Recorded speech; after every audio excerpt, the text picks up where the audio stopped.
So yung mga panalo, magandang umaga sa inyong lahat. So ngayon ay butuhan, holiday yata. So yun mga panalo, for this vlog, meron tayo explain sa inyo na konting bagay lang pero dapat makuha nyo para at least ma-apply natin sa mga magpapalit ng mags. So ABS nga pala yung motor ni Sir. At ito yung kanyang stock tire and palit na tong rotor disc na RCB. So ito yung ABS niya mga bossing. Simple lang. Ito na yung ipapalit natin ngayon. Yan. So makikita nyo to sa mga lahat ng SP500. Ayun no. So pag nakita nyo yan, huwag nyo itatapon mga boss. Yan nga pala yung kalso ng ABS. Dito yung lalagay mga boss. Oh. Diyan yung lalagay yan. Spacer yan mga sir. So kukunin natin tong ABS na to. Tapos ililipat natin itong rotor na to dito. Okay. So gamit natin na alin dyan. Flower.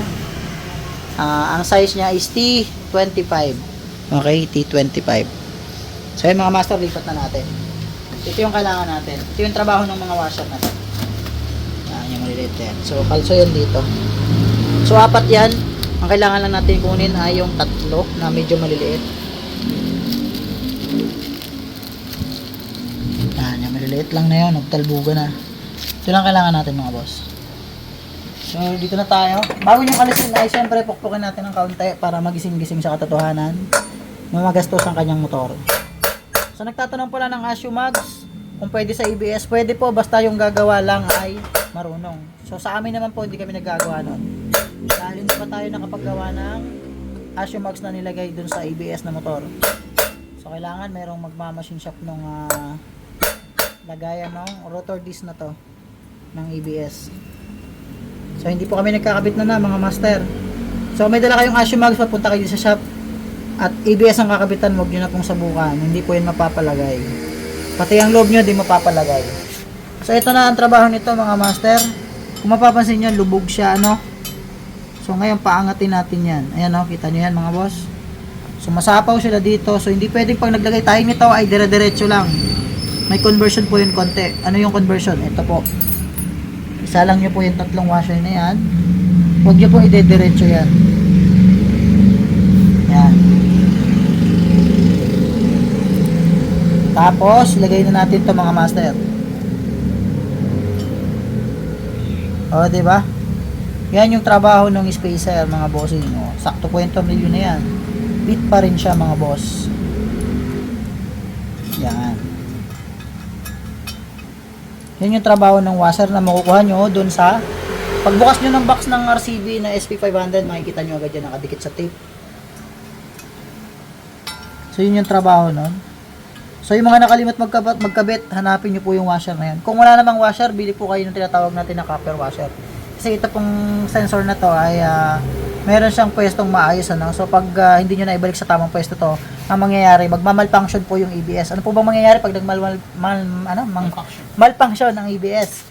So, ang mangyayari po dun is, ano siya, yung parang tumitigas, tapos nawawala yung pera na babalik, nawawala, babalik. So, ganun po yung malfunction na mangyayari sa ABS natin na brake. So, kailangan malagay nyo ng maayos itong rotor disc. At ngayon, syempre, hapitan na natin mga boss. So, ito nga palang tools na to ay tawag dito. Yung T25 Gs po yung katawan nito, hindi 8. So, kailangan nyo ng clearance na 8 o kung ano man na pwede nyo pang pihit dito. So, hand tight lang tayo mga kapanalo.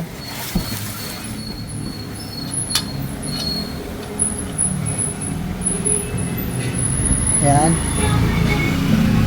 Uy! Nag-i-on music na yun. So yung mga panalo, mahigpit na siya. So lipat naman natin yung rotor disc. So kay Kuha GG na impact wrench. Lipat natin yung rotor disc ni bossing. So syempre, before natin nilipat yung rotor disc, kabitan natin muna ng gulong. Ay, isa nga pala mga panalo, gaya ng sabi ko dati sa vlog, ang stock na gulong ay pwede dito sa SP500, yung pang-una. At yung likod ay pwede rin. Medyo donut nga lang ng konti. At ito, bigyan ko kayo ng idea ng pinakamagandang gulong size. Ang pinakamaganda dyan ay 100 up to 110. Pwede dito sa 2.50 na size ng ating SP500. Sa harap naman ay maximum nating tire dito is kaya dito ang 100. Pinakamagandang ideal tire dito is 80 up to 90 up to 100. Pero ang pinakamagandang size dito para sa akin ay 80-80 or yung 90-80 na stock tire natin na size. So, install na natin mga boss. So yun, sana mga boss ay minakuha kayo dun sa ating simple tips na mga washer na yun na maliliit. Itong isang to, hindi ko alam kung saan pa nakalagay. Siguro possible baka doon to sa mismong ABS mismo ano, na sensor. So, yung washer, huwag nyo kalimutan, tatlo yan. So, yun na yung purpose na yun. Yun din yung purpose natin kaya nag-vlog tayo ng konti. Yun lang mga panalo, maraming salamat at shoutout sa may-ari nito, kay Sir Cesar.